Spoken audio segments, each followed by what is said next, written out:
जय हिंद प्यारे साथियों। एक बार फिर आप लोगों के लिए शानदार लेटेस्ट अपडेट लेके मैं हाजिर हूँ। जी हाँ, मध्य प्रदेश के छात्रों के लिए बहुत ही शानदार और जानदार खुशखबरी लेके मैं हाजिर हूँ। और यह खुशखबरी क्या है तो गाइस बता दूँ आप लोगों को। वीडियो को लाइक और सब्सक्राइब जरूर कर दे, बेल आइकन को प्रेस कर दे ताकि आने वाले इसी प्रकार के लेटेस्ट वीडियो सबसे पहले मिले। तो मध्य प्रदेश कर्मचारी चयन मंडल भोपाल की तरफ से आप लोगों के लिए एक भर्ती निकाली गई है, बहुत ही शानदार भर्ती।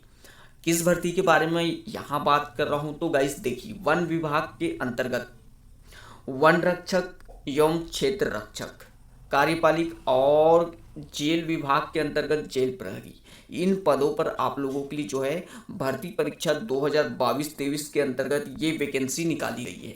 तो बहुत ही बढ़िया और जानदार और शानदार यहाँ पे अपॉर्चुनिटी है। वन रक्षक की भर्ती है, बहुत दिनों बाद आई है, काफ़ी सालों के बाद आई है।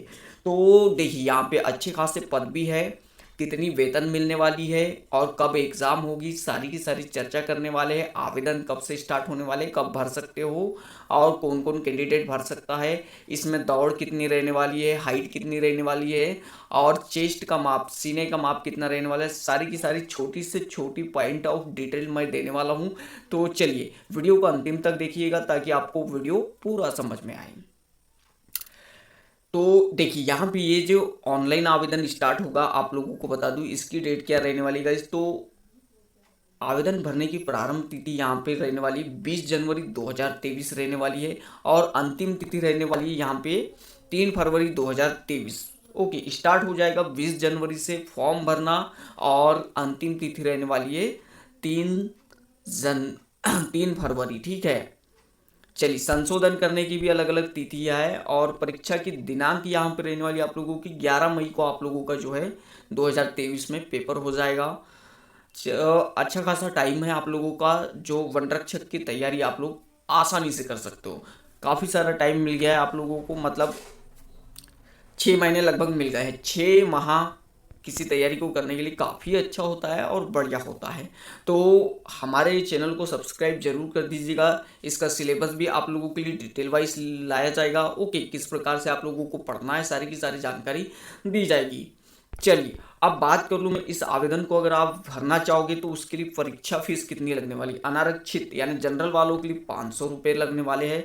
बात कर लूँ वहीं पे एससी कैंडिडेट, एसटी कैंडिडेट और ओबीसी कैंडिडेट, निःशक्त जन अभ्यर्थियों के लिए जो कि विकलांग है तो उनके लिए 250 रुपया लगने वाले हैं। चलिए सीधी भर्ती बैकलॉग की बात कर लूँ, कोई फीस नहीं लगने वाला है। और अलग से आप लोगों को लगता है क्या, कियोस्क का 60 रुपये देना पड़ता है, पोर्टल चार्ज 60 रुपये। ओके, तो इस प्रकार से मिला के कुल मिला के आप लोगों का लगभग जाता है 310 ओबीसी वालों का, 560 जनरल वालों का। अब देखते हैं हम लोग यहाँ पे कुछ और इम्पोर्टेंट जानकारी जो कि आप लोगों के लिए बहुत ज़्यादा महत्वपूर्ण है।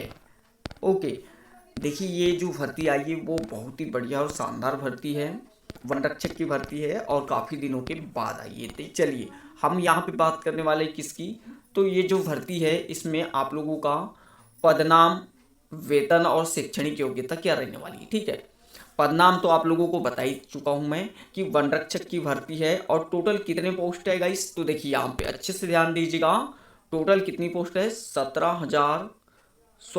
1772 पोस्ट। कितनी है, 1772 पोस्ट है।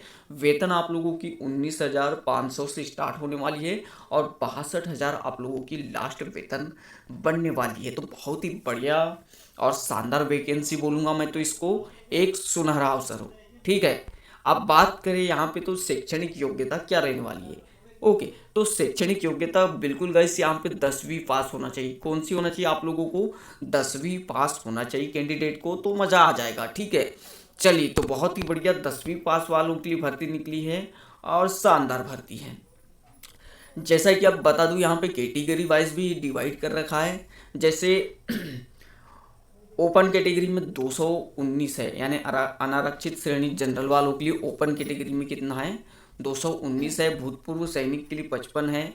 होमगार्ड, स्वयंसेवी, नगर सैनिक के लिए 165 है। संविदा पर कार्यरत अधिकारी या कर्मचारी के लिए 110 है। इस प्रकार योग देखा जाए तो 549 टोटल है। ठीक है, इसी प्रकार अदर कैटेगरी में डिवाइड कर रखा है। ओपन के लिए कितना है, बिना वर्ग के लिए 95, 24 भूतपूर्व सैनिक के लिए है। होमगार्ड स्वयंसेवी नगर सैनिक के लिए जो है एससी में देखना, ओके, एससी में, एससी कैटेगरी में 71 है, और संविदा पर कार्यरत या अधिकारी या कर्मचारी के लिए 47 पोस्ट यहाँ पे रिजर्व है। इस प्रकार 237 टोटल है एससी कैंडिडेट के लिए। एसटी कैंडिडेट 149 ओपन में है, भूतपूर्व सैनिक 37 है, होमगार्ड स्वयंसेवी या नगर सैनिक है उनके लिए 112 है, संविदा पर कार्यरत अधिकारी या कर्मचारी के लिए 75 है।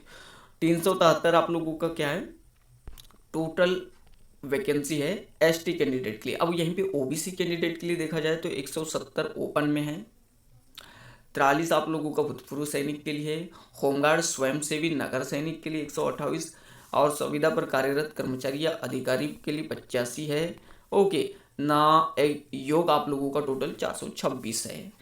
किसी भी विभाग में अगर कोई भी कर्मचारी मध्य प्रदेश के अंतर्गत आप लोगों का जो है संविदा में कार्य कर रहा है तो वो इस पोस्ट को ओपन कर सकता है, उनके लिए भी अलग से रिजर्व यहाँ पे सीट रखी गई है।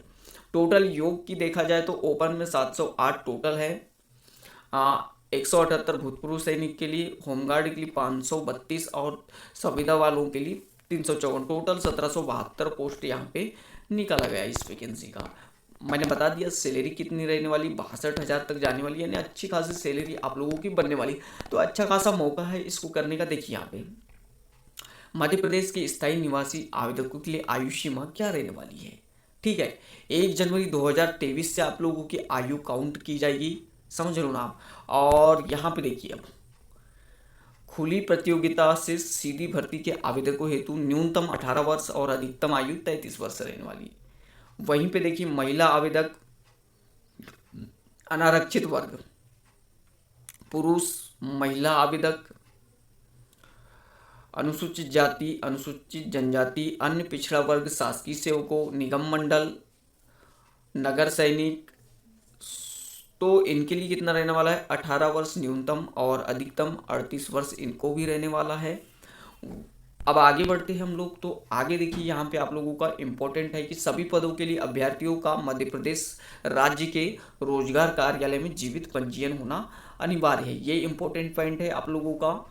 चलिए और आगे मध्य प्रदेश के स्थायी निवासी आवेदकों को प्रोत्साहन स्वरूप दी जाने वाली छूट, तो ये आप लोगों की आयु सीमा में कुछ छूट दी जाती है, वो तो छोड़िए। जैसे आगे बढ़ते हैं तो आगे और इम्पोर्टेंट पॉइंट देखते हैं इस वैकेंसी से संबंधित जो आप लोगों के लिए जानना जरूरी हो जाता है। चलिए चयन प्रक्रिया आप लोगों की किस प्रकार होगी, सिलेक्शन किस प्रकार होगा आप लोगों का इसमें। तो वन रक्षक के पदों पर चयन हेतु आप लोगों को क्या करना पड़ेगा, लिखित परीक्षा देना पड़ेगा। क्या करना पड़ेगा, लिखित परीक्षा देना पड़ेगा। उसके बाद आप लोगों का क्या होगा, शारीरिक क्षमता परीक्षण। क्या होगा, शारीरिक क्षमता, यानी जिसको आप फिजिकल कहते हो, दौड़ वगैरह आप लोगों की होगी। उसके बाद आप लोगों की क्या होगी, दौड़ होने के बाद गाइस मेरिट भी बनेगी। क्या बनेगी, मेरिट सूची बनेगी। ओके, मेरिट सूची भी बनेगी और ये मेरिट सूची आप लोगों की जो है शारीरिक माप एवं पैदल चाल के लिए आमंत्रित किया जाएगा। देखिए प्रत्येक जिले के लिए अधिसूचित प्रवर्गानुसार अनुमानित पदों की संख्या के आधार पर 3 गुना अभ्यर्थियों को मेरिट के अनुसार शारीरिक एवं पैदल चाल के लिए आमंत्रित किया जाएगा। मतलब देखिए यहाँ पे सबसे पहले लिखित परीक्षा होगी। लिखित परीक्षा में जिसके अच्छे खासे नंबर होंगे तो उनकी मेरिट सूची बनेगी। ओके, और उनको किसके लिए बुलाया जाएगा, शारीरिक दौड़ एवं पैदल चाल के लिए। ओके, शारीरिक। ओके चलिए, तो दौड़ के लिए बुलाया जाएगा। दौड़ के लिए किनको बुलाया जाएगा, जिनके यानी नंबर अच्छे खासे है। 3 गुना अभ्यर्थियों को बुलाएगा। यहाँ पे 3 गुना मतलब देखिए यहाँ पे वैकेंसी देखिए 1700 आप लोगों की वैकेंसी है और उसका 3 गुना 17 या 51, यानी 5100 या 5200 कैंडिडेट को यहाँ पे आप लोगों का किसके लिए बुलाया जाएगा, शारीरिक माप एवं पैदल चाल के लिए बुलाएगा। ओके, ये आप लोगों को ध्यान रखना है क्योंकि 3 गुना बुला रहा है ना वैकेंसी के 3 गुना, ये भी आप लोगों को ध्यान रखना है। ठीक है, चलिए अब गाइस यहाँ पे और कुछ इंपॉर्टेंट बात कर लेते हैं। तो पाठ्यक्रम आप लोगों का क्या रहने वाला है, यानी किस प्रकार से आप लोगों का पेपर होगा। तो 100 नंबर का आप लोगों का कितना, 100 नंबर का होगा 100 और 2 घंटे का टाइम दिया जाएगा। कितने, 2 घंटे का टाइम दिया जाएगा। प्रश्न पत्र हिंदी अंग्रेजी दोनों माध्यम से रहेगा। आप जिस भी माध्यम से करना चाहते हो कर सकते हो अटेम्प्ट। ओके चलिए अब देखिए यहाँ पे शारीरिक क्षमता परीक्षण किस प्रकार से होगा। तो शारीरिक प्रमाप की बात कर लूँ या माप की बात कर लूँ, तो ऊंचाई की बात कर लेते हैं हम यहाँ पे। पुरुष की 163 सेंटीमीटर लगभग होना चाहिए, महिला की 150 सेंटीमीटर होना चाहिए। सीना की बात कर लूँ तो सामान्य सीना आप लोगों को 79 सेंटीमीटर पुरुष का होना चाहिए, और महिला के लिए कोई भी जरूरी नहीं है। ओके, सीने का न्यूनतम फुलाव 5 सेंटीमीटर होना चाहिए, यानी फुला सकते हो आप, न्यूनतम 5 सेंटीमीटर, फुलाने के बाद बढ़ना चाहिए। मतलब यहाँ पे 79 बोला है तो 84 कम से कम बनना चाहिए फुलाने के बाद। ठीक है, अपेक्षित नहीं है महिलाओं के लिए। महिलाओं के लिए ये शर्तें लागू नहीं होती। कौन सी वाली? चेस्ट वाली। ठीक है, चलिए अब देखिए। अच्छा, यहाँ पे कुछ टिप्पणी देख लेते हैं, हम पढ़ लेते हैं, जो कि इंपॉर्टेंट होगी आप लोगों के लिए। अनुसूचित जनजाति, अनुसूचित जाति के लिए पुरुष अभ्यर्थी की न्यूनतम ऊंचाई 152 सेंटीमीटर तथा महिला की 145 सेंटीमीटर होना चाहिए। ये आप लोगों की फिर छूट दे रखा है और अलग से। ओके, ये SC ST वाले कैंडिडेट के लिए 152 सेंटीमीटर भी अगर पुरुष की अगर 152 सेंटीमीटर भी है तो चल जाएगा, और 145 सेंटीमीटर महिला की SC ST वाली कैंडिडेट के लिए। वहीं यहाँ पे देखिए तो बहुत बढ़िया, यहाँ पे SC ST वाले कैंडिडेट को हाइट में छूट दिया जा रहा है। अब देखिए यहाँ पे पैदल चाल की बात कर लेते हैं, हम पैदल चाल की बात कर लेते हैं, मतलब दौड़ की। दौड़ आप लोगों की किस प्रकार से होगी? ऐसे जैसे कि आप कहते हैं ना, रेस लगा रहे हो जम के, वो नहीं भी लगाओगे तो चलता है। बिल्कुल पैदल चलते हुए नॉर्मली आप लोगों को जाना है, और पुरुष अभ्यर्थियों को 4 घंटे में 25 किलोमीटर चलना है। 4 घंटे में 25 किलोमीटर चलना है, और महिला अभ्यर्थियों को 4 घंटे में 14 किलोमीटर चलना है। इस प्रकार से आप लोगों को, ठीक है, आराम से आप लोग निकाल सकते हो फिजिकल जो आप लोगों का रहता है। तो ये सारी की सारी इंपॉर्टेंट जानकारी। परीक्षा आप लोगों की जिला मुख्यालय पे ही होगा, यानी जिस जिले के लिए आप लोग अप्लाई कर रहे हो उसी जिले में हो सकता है आप लोगों की एग्जाम हो जाए। आप अपने अनुसार सेंटर चुन सकते हो। ओके गाइस, मेरिट सूची की बात कर लूँ तो चलिए, मेरिट सूची का हम चर्चा कर चुके। मेरिट सूची आप लोगों की लिखित परीक्षा के बाद आएगी। उसके बाद देखिए आप लोगों का जो है, जब दौड़ के लिए बुलाता है तो कुछ सर्टिफिकेट दस्तावेज भी मांगता है। वो बात की प्रोसेस है। आप लोगों को कौन कौन से दस्तावेज मांगेगा, पहले तो आप लोगों को एग्जाम देना होगा, लिखित परीक्षा। ओके, तो गाइस ये बहुत ही शानदार और बढ़िया वैकेंसी है। आप इस फॉर्म को अप्लाई करना ना भूलिएगा इस। ओके, देखिए यहाँ पे जिले वाइज भी वैकेंसी यहाँ पे दे रखा है। आप आराम से इस रूल बुक को देख सकते हो। मुझे जो जो ज़रूरी जानकारी थी मैंने दे दिया। जैसे कि देखिए यहाँ पे जिले वाइज भी डिवाइड कर रखा है। बालाघाट है, बैतूल है, सीहोर है, विदिशा है। इस प्रकार से टोटल कितने जिले हैं आप लोगों के देखिए यहाँ पे डिवाइड कर रखा है। तो ओके, 33, 34, 35 जिलों में जो है ये वैकेंसी लगभग 40 जिलों में निकाला है। ओके, अलग अलग वन व्रत है, बालाघाट वन व्रत है, बैतूल वन व्रत है, इंदौर वन व्रत है, इनमें वैकेंसी निकाली गई है। तो बहुत ही बढ़िया और शानदार वैकेंसी है। इसका सिलेबस डिटेल वाइज लेके मैं हाजिर रहूँगा, और बिल्कुल आप लोगों को किस प्रकार के क्वेश्चन पूछेंगे, पुराने प्रश्न और नए प्रश्न मिला के आप लोगों को तैयारी भी करवाई जाएगी। चैनल को सब्सक्राइब कीजिएगा, बेल आइकन को प्रेस कर दे ताकि आने वाले आगामी सभी वीडियो आप लोगों को सबसे पहले मिले। Thank you guys.